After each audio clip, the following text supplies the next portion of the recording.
Unprecedented by Michael Anton, published in The New Criterion, December 2021. Unprecedented, on the novelty of our cultural predicament. The theme is Western civilization at the crossroads. Far be it from me to doubt that the West is on the precipice of something enormous, but crossroads implies a map. Is a piece of paper showing the way forward, whether predictive or hopeful, even possible? I've noticed that a lot of people, more or less on my side, or who see things basically as I do, are extremely confident that they know what is going to happen next. Their certainty is entirely independent of what they think they know. Some believe that the end, the collapse of present ruling arrangements, is imminent. If not tomorrow or next week, then soon, within a year or 5. Others assert that the present regime is stable and not only can, but will last for decades or even centuries. Some insist that the regime will fall of its own incompetence. Others that its end will require an external push, which some are certain will come, and others are equally sure will not. When I have thought about this, I have been in some part inclined to the opinion that present arrangements are unstable and may be approaching their end. Yet in thinking it through further, I am forced to admit that our times are marked by so many unprecedented trends and events that are making predictions seem foolhardy. But before going into those differences, let's first consider the one historical parallel that all sides of this debate draw on for precedent: the rise, peak, decline, and fall of Rome. At first glance, the two cases seem to have a lot in common.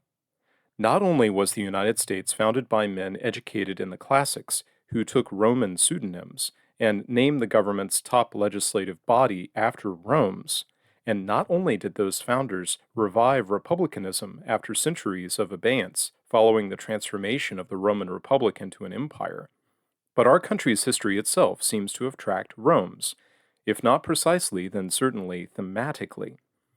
Both Rome and America were founded by kings, or, in our case, under the auspices of a king. In both instances, the descendants of those kings ruled in ways their subjects found intolerable and were overthrown. Both peoples then established a mixed republican form of government, with monarchical, aristocratic, and popular elements. Both of those governments were, at first, weighted toward their aristocratic elements, but gradually, owing in part to popular discontent and strife, became more balanced and eventually biased toward the popular element. Both societies fought constant wars, self-justified as defensive, but more often than not expansionist. Both rapidly conquered what we might call their immediate neighborhoods: the Italian peninsula and major Mediterranean islands, the North American continent, respectively, and then went on to win major wars against competing superpowers, in the process becoming world-bestriding hegemons. Indeed, we may say that no other power in history, save for perhaps the British Empire, acquired such extensive spheres of influence, and so dominated their respective eras for so long. If other empires held more territory, or perhaps technically lasted longer, none exerted nearly so much enduring influence on the rest of the world. The Roman case. In Rome's case, its government formally made the transition from republic to empire after a long expansion that bloated the treasury, increased the size and power of the military, concentrated wealth in the hands of a few who controlled not just the economy, but the government, and impoverished ordinary citizens. While much of that may sound familiar, much is different, making the analogy, like all such historical comparisons, inexact. Rome conquered and directly administered territory throughout the entire Mediterranean basin, and over most of the then known world. America's empire, by contrast, is quasi-metaphoric, or at the very least indirect. The only external territories of any consequence it controls are Puerto Rico and Guam. Then there are all the differences in religion, philosophy, society, economics, technology, and so on, far too numerous to list. One might also ask, where is our bloated treasury? America has yet to transform, if it ever will, from republic to empire. Yet, in all important respects, our country is no longer a republic, much less a democracy, but rather a kind of hybrid corporate administrative oligarchy. This lack of formal transition causes some to speculate that America is in the late Republican stage, with the Republic, it is alleged, or hoped, soon to fall to a Caesar. Those who assert that the transition, however informal its appearance, has already happened are more likely to place America in the late imperial stage, i.e., much closer to total collapse and replacement by an entirely new order. All such speculations presuppose the truth of the classical theory known as the cycle of regimes. Just as Rome was born, grew, matured, peaked, declined, and eventually fell, so will and must America. Cycle theory predicts that every more or less good regime, whether monarchy, aristocracy, or democracy, falls when it inevitably becomes overbearing and odious. Thus do monarchies degenerate into tyrannies, which are replaced by aristocracies, that decay into oligarchies, which are overthrown by democracies, that descend into mob rule or even anarchy. In that case, we should expect our present oligarchy, sooner or later, to give way to democracy. While that possibility cannot be dismissed out of hand, the prospect seems laughable.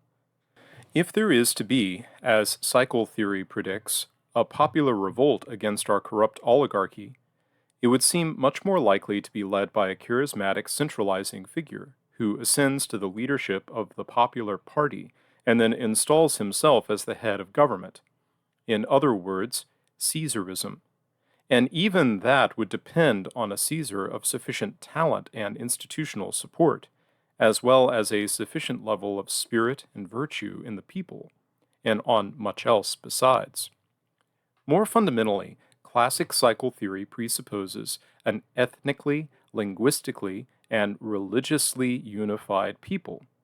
Indeed, in his Politics, Aristotle says that dissimilarity of stock is conducive to factional conflict, i.e., ethnic differences in and of themselves, irrespective of disagreements over regime form, typically few versus many, can drive revolution.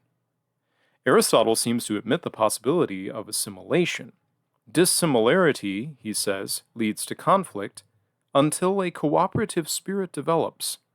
But he cites no examples, forcing one to wonder how likely it is for this theoretical possibility to be actualized in the real world.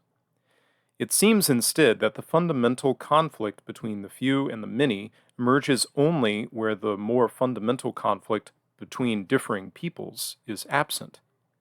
Where it is not, the few and the many alike rally to their fellow ethnics.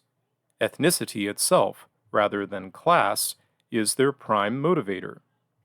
Multi-ethnic politics are hardly unknown to history.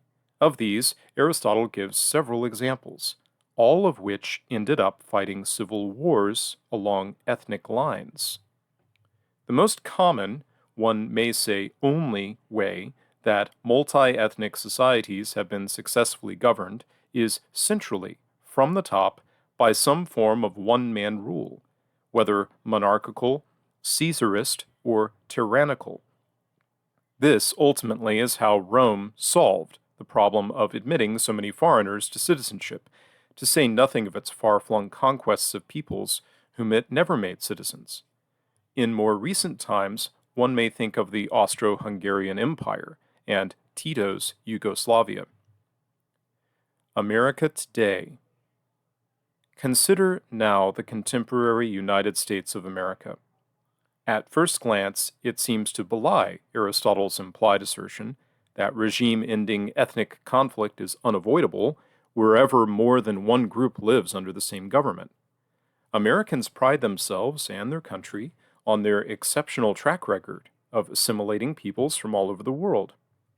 Yet, before we congratulate ourselves over much, let us reflect first on the fact that the United States has not merely abandoned, but utterly repudiated the traditional understanding of assimilation, which is now denounced by all elite opinion as racist and evil. Not only does no American institution encourage, much less demand, assimilation, they all foment the opposite.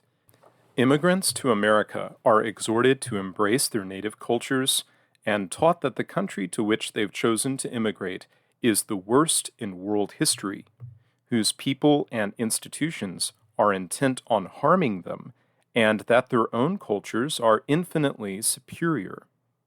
In this respect, one supposes immigrants are encouraged to assimilate to the anti-Americanism of the average Oberlin professor. Be that as it may, no nation in recorded history has ever willingly opened its doors to millions of immigrants only to insist that they must never adapt to the traditional ways of their new country. Indeed, insisting that they forever remain as foreign as the day they arrived. Similarly, no country in recorded history has ever welcomed millions with the message that their new country, along with its existing citizens, are inherently evil and out to get them. Second, assimilation works best among peoples with some common underlying similarity, whether political, linguistic, ethnic, religious, or cultural, preferably a combination of all these. Its effectiveness declines as the differences among the disparate peoples increase. Historically, the closer in the above categories an immigrant group was to founding stock Americans, the more quickly and smoothly its members assimilated. American immigration policy and practice has drifted steadily away from prioritizing this practice.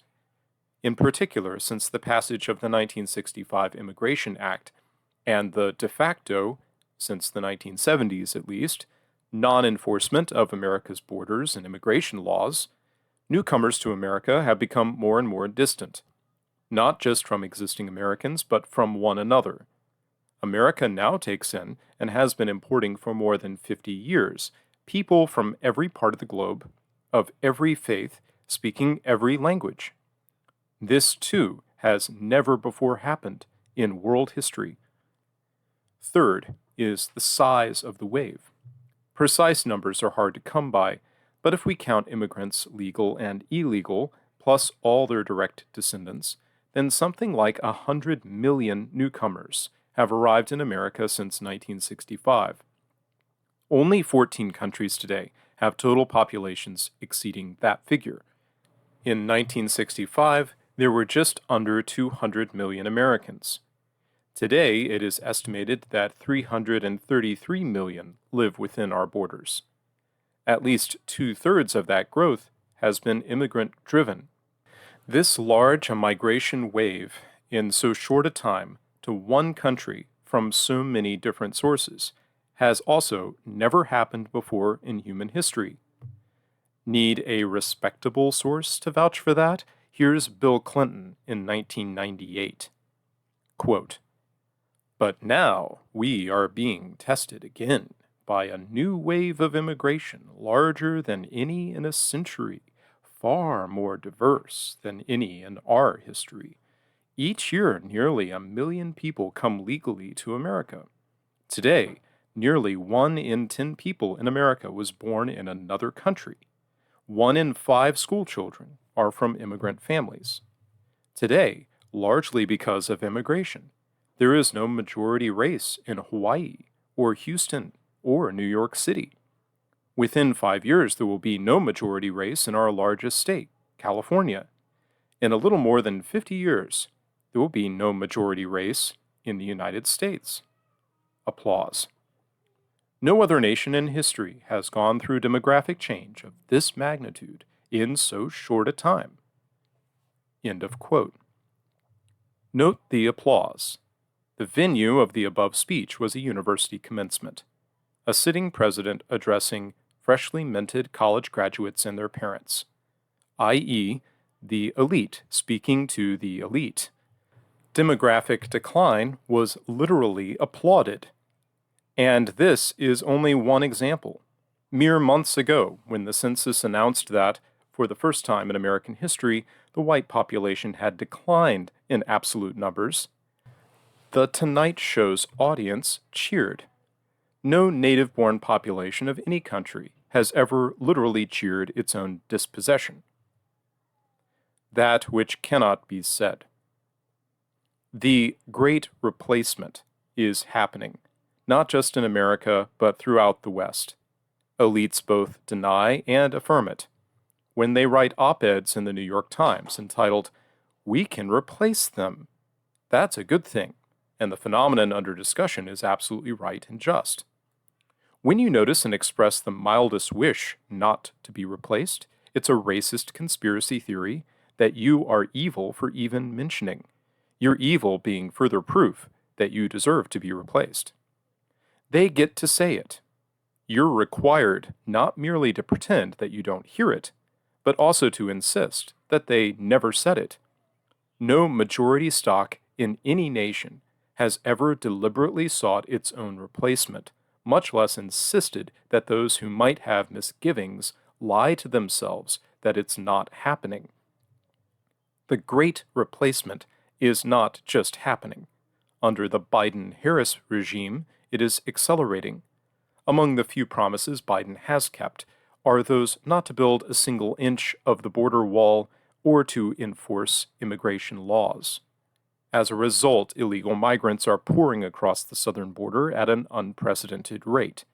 The ridiculous former practice of catch and release, catch an illegal immigrant, release him on American soil, has been replaced by catch and bus, or even catch and airlift.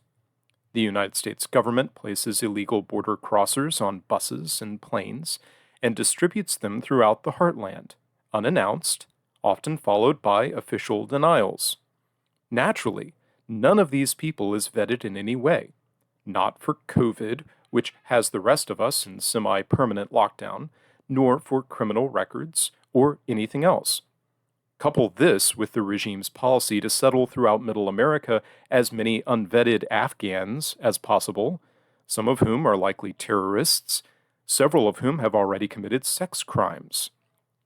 And it is fair to describe current practice as demographic warfare. The concept is not exactly new.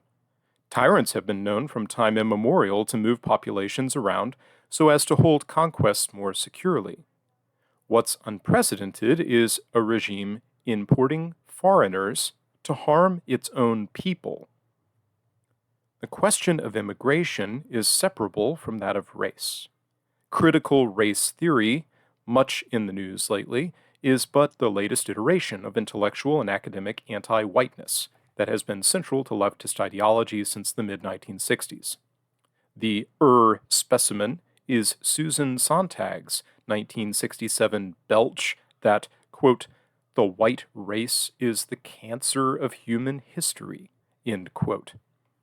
Examples are so numerous today that cataloging them all would be a full-time job for an entire think tank, but a pointless one, since the left will in the same breath deny and affirm their own words quoted back to them.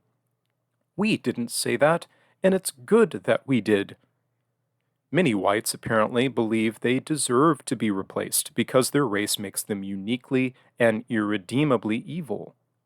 While cultural self-loathing is hardly unknown to history, I know of none so explicitly race-based or widespread, or so eager to pursue self-abnegation all the way to the end.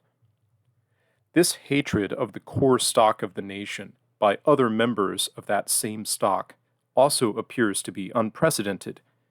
Examples can be found of a new elite rising to preeminence above an older one, which it then displaces with prejudice, but of a ruling class coming to despise its own, broadly speaking, ethnic group and seeking ways to rob their fellow co-ethnics of power, standing, and influence.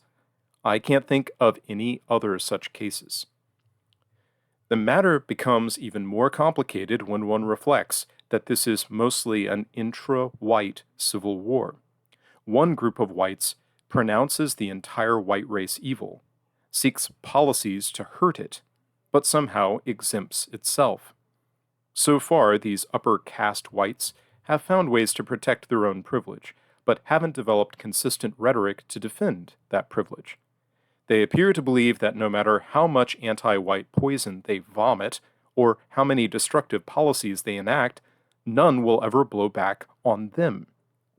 In particular, they seem to believe that the allies in whom they stir up anti-white hatred will never turn and bite them.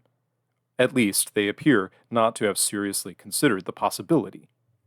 This situation, too, is unprecedented. Tyranny, old and new. Tyrants, or ruling classes that despoil their countries for personal gain, are nothing new. If that were all we had today, our situation would be much more understandable. And we do, in part, have that. Our ruling class is rich and rapacious. Rich because rapacious, and eager to be richer still, by taking what little you have left. Yet, elite enthusiasms extend well beyond mere greed. There is a malice in them, atypical to the native despot, one found historically only or largely among the most punitive conquerors. A tyrant fears a healthy population, to be sure, because such is always a threat to his power. This fear typically inspires little beyond efforts to ensure that the population is dependent and unarmed. To aims of our overlords, it need hardly be added. But our elites also go much further. They seem determined to make the American population fat, weak, ugly, lethargic, drug-addled, screen-addicted, and hypersexualized. The men effeminate and the women masculine. Those last two actually barely scratch the surface of the agenda, which includes turning males into, quote, females, and vice versa, or into any one of a potentially infinite number of, quote, genders. The number varies depending on which source you check. 63 is the highest I could find. Needless to say, no establishment source stops at 2. The regime promotes every imaginable historic form of degeneracy, and then invents new ones, undreamt of by Caligula, the Borgias, or Catherine the Great. All these it pushes through every available media channel, social and legacy, in programming and advertising alike, even in books stocked in elementary school libraries. As I write, the Virginia governor's race is being roiled by the presence in said libraries of Gender Queer, a memoir, an illustrated children's book as sexually explicit as 1970s hardcore pornography, and arguably illegal to boot since it depicts minors. One candidate for governor and his supporters indignantly insist that this kind of material must be forced on your kids at public expense, and that only Nazis object. Degeneracy in tyrants is, of course, as old as the hills, but prior despots had the decency, if one could call it that, to restrict their perversions to the satisfaction of their own private pleasures. To force degeneracy on the whole of society with the explicit intent of bringing the rest of us to our knees, literally and figuratively, that, I think, has never happened before. An odd feature of our time is the coupling of mass hypersexualization with mass barrenness. Some argue plausibly that the link is direct. Hypersexualization disconnected from procreation inevitably leads to fewer babies.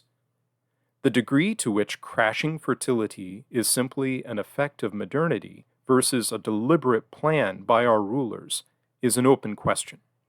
It is certainly true that every economically and technologically developed society, regardless of region, culture, race, or religion, suffers from cratering birth rates. But it's also true that our rulers advocate and celebrate careerism, consumerism, self-centeredness, casual sex, delayed marriage, let us say non-fecund couplings, and where and if all that fails, small families for the environment, you understand. In other words, when and where the allegedly inexorable process of modernity is overcome by the innate human desire for love and family, the regime eagerly steps in with propaganda to bully men and women out of such longings. I suppose there is a near historical precedent for this, namely China's one-child policy, in effect from 1980 to 2015. But that was implemented to relieve, it was thought, a looming Malthusian crisis, a fear that cannot reasonably apply to contemporary America, whose birth rate is 1.64 and falling like a stone. China itself, whose leaders want its people to live on, abandoned the policy. Meanwhile, America unofficially does everything it can to suppress native births. Has this ever happened before in a country not even plausibly facing a population crisis? The promotion of ugliness deserves special attention. The autocrats of old wanted to be known for their patronage of beauty, the arts, and great works.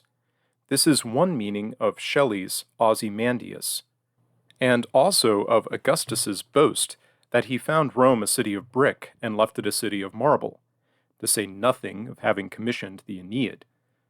A stroll through any city in Europe, and in most of the Americas, finds the same sentiment everywhere, until about the middle of the 20th century, when suddenly everything turned brutalist, and brutally ugly, and not just the buildings, but the art, the literature, the music, almost everything.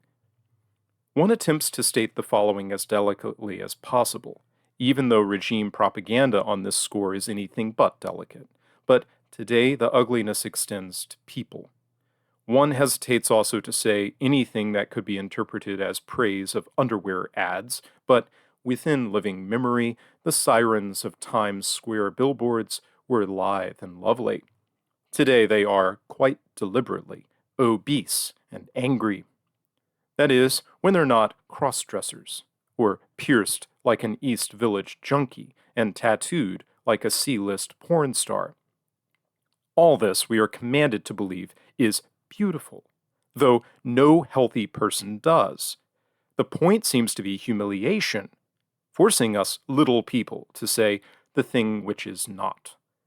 That trick is also as old as the hills, but the deliberate promotion of ugliness seems to be a new way to play it. Antiquity abounded in wicked tyrants. Yet, try to find an ancient statue anywhere near as hideous as a modern lingerie model.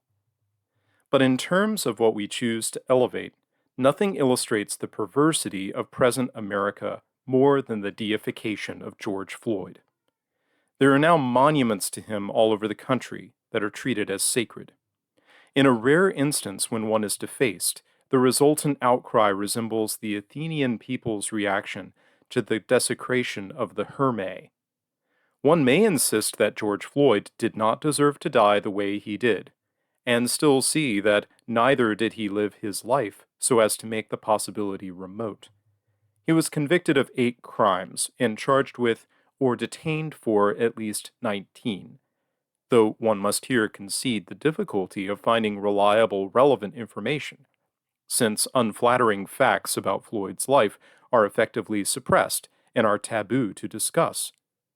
The worst of his crimes was an armed robbery in which he pointed a gun at the belly of a woman who may or may not have been pregnant. Floyd's admirers insist she wasn't, but more careful sources assert only that no one has ever definitively proved she was. Floyd was the father of 5 children, from whose lives he was by all accounts absent, and none of whose mothers he ever married. At the time of his death, Floyd was in the process of being arrested for yet another crime, and was not cooperating with the arresting officers. A serial drug abuser, he had in his system not just methamphetamine, but a potentially lethal dose of fentanyl, an extremely dangerous synthetic opioid, which may well have contributed to his death. Even if one fully accepts the trial court's finding that the drugs played no role, one must still admit that had Floyd only gotten into the back of the police vehicle as officers instructed, he could not have died in the way prosecutors and the media alleged. Above all, we must confront the painful fact that Floyd did not, according to moral standards that for centuries were taken for granted, live a life worthy of admiration, much less of veneration. Yet our society treats him as a saint, if not something higher. The pagan gods were not always well behaved, to say the least, but has any people ever chosen such an undeserving object of worship? Bad education. We may tie these points together under the broad rubric of education, though that word is risibly inapt to what is taught today. The word's root is Latin and means to lead forth, that is, to coax out of imperfect but improvable human nature that which makes each human being better, or, as the classics understood it, not merely to impart knowledge but also to form character. In both respects, our system does the opposite. It teaches lies, attacks and suppresses truth, and encourages people to behave worse.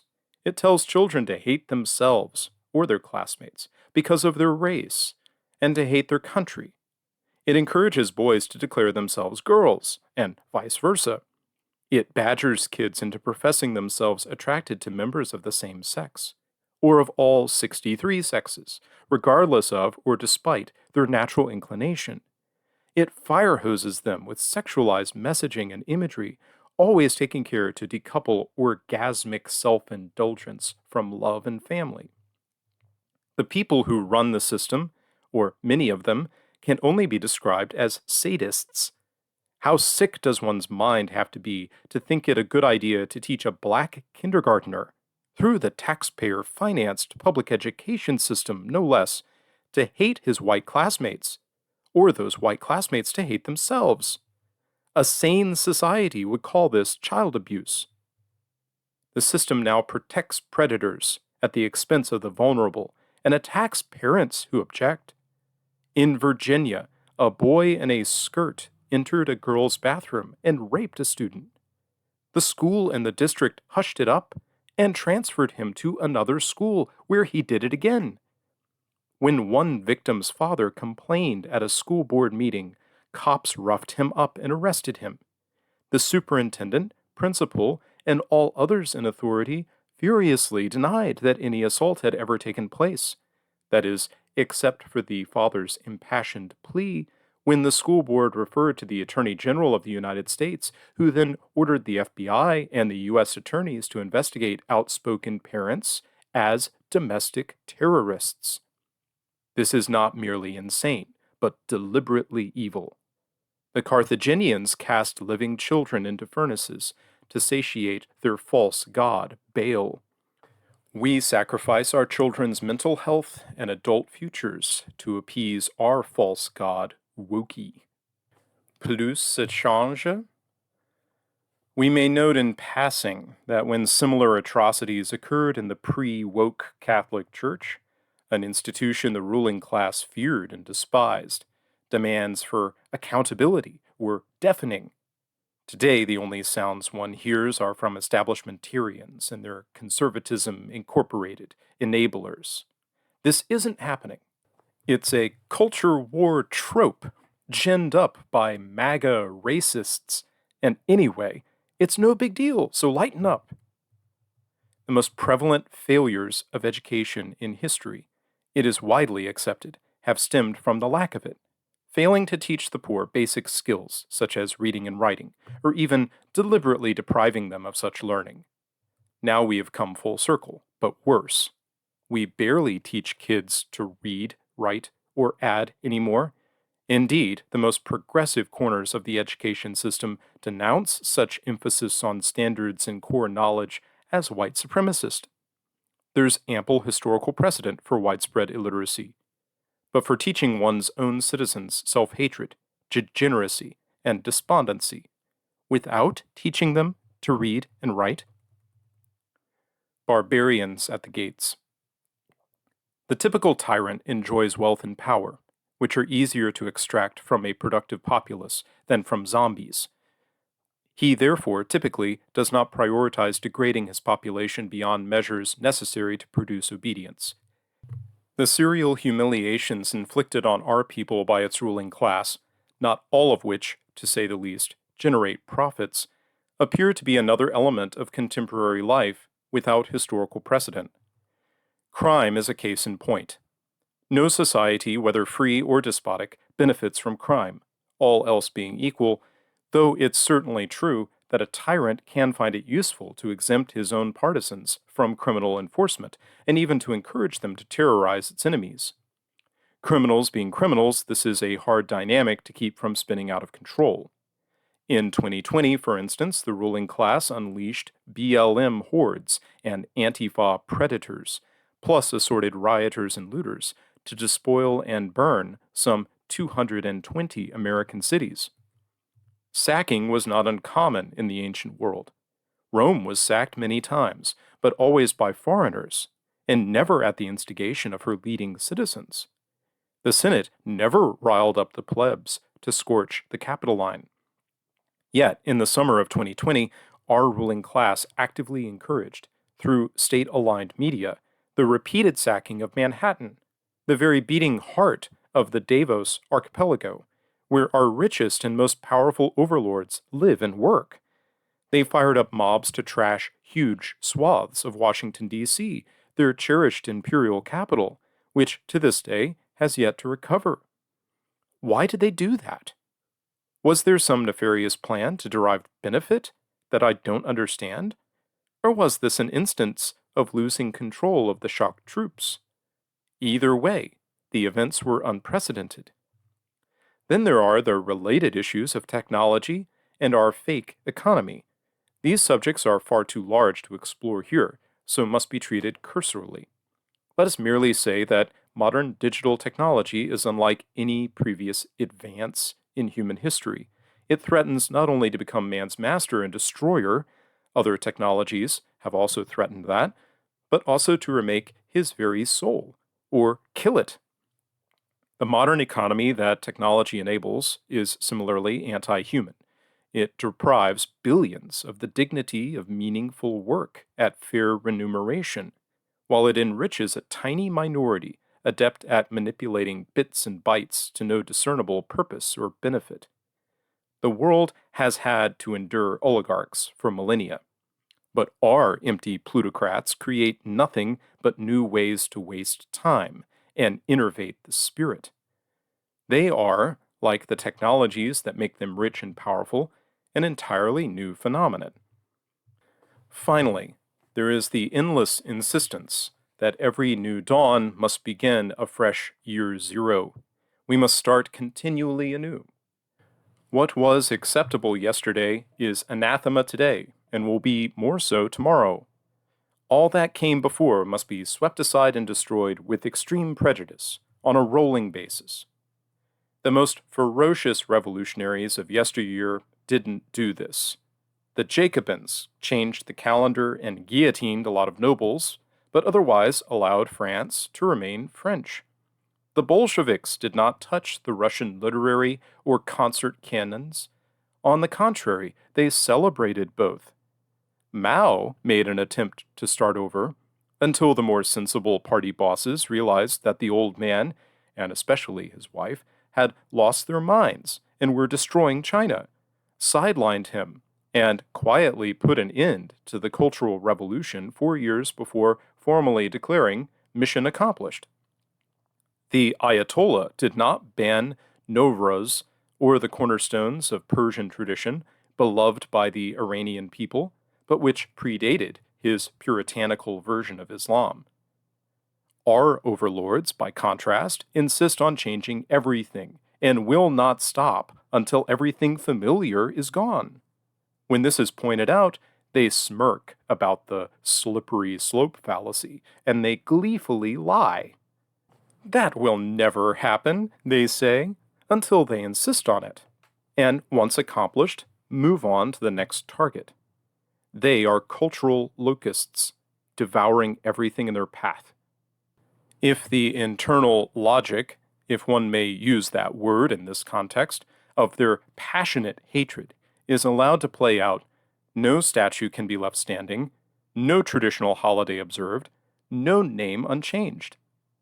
If that outcome does not come to pass, it will not be because those driving toward it have a change of heart, nor is it likely to be because the right suddenly becomes effective in opposition.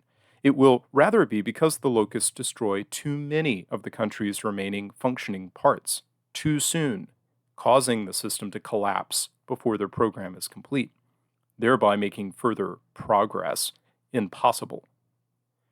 Any one of the above elements would appear to be unprecedented. Just a few of them in combination surely are. All of them together? How, therefore, can anyone be confident that he knows what is going to happen, whether imminent collapse, drawn-out decline, or centuries of tyranny? The end? If forced to bet, I would have to place my chips somewhere between imminent collapse and drawn-out decline. I occasionally read theories of triple bank shots and four-dimensional chess. They really know what they're doing, only to marvel. Our regime cannot, at present, unload a cargo ship, stock a store shelf, run a clean election, handle parental complaints at a school board meeting, pass a budget bill, treat a cold variant, keep order in the streets, defeat a third world country, or even evacuate said country cleanly. And that's to say nothing of all the things it should be doing, that all non-joke countries do, that it refuses to do. If our ruling class has a plan, it would seem to be to destroy the society and institutions from which they, at present, are the largest, one is tempted to say, only beneficiaries. Do they think they can benefit more from the wreckage? Or are they driven by hatreds that blind them to self-interest? Perhaps they're simply insane? Whatever the case, couple all this unprecedentedness with all this incompetence, and going long on woke America seems a sucker bet. But, to end where we began, the very unprecedentedness of our situation means that all bets are off. Thank you for listening to this reading. If you enjoy my work, please consider supporting me on Buy Me a Coffee, the link to which you can find on my YouTube channel.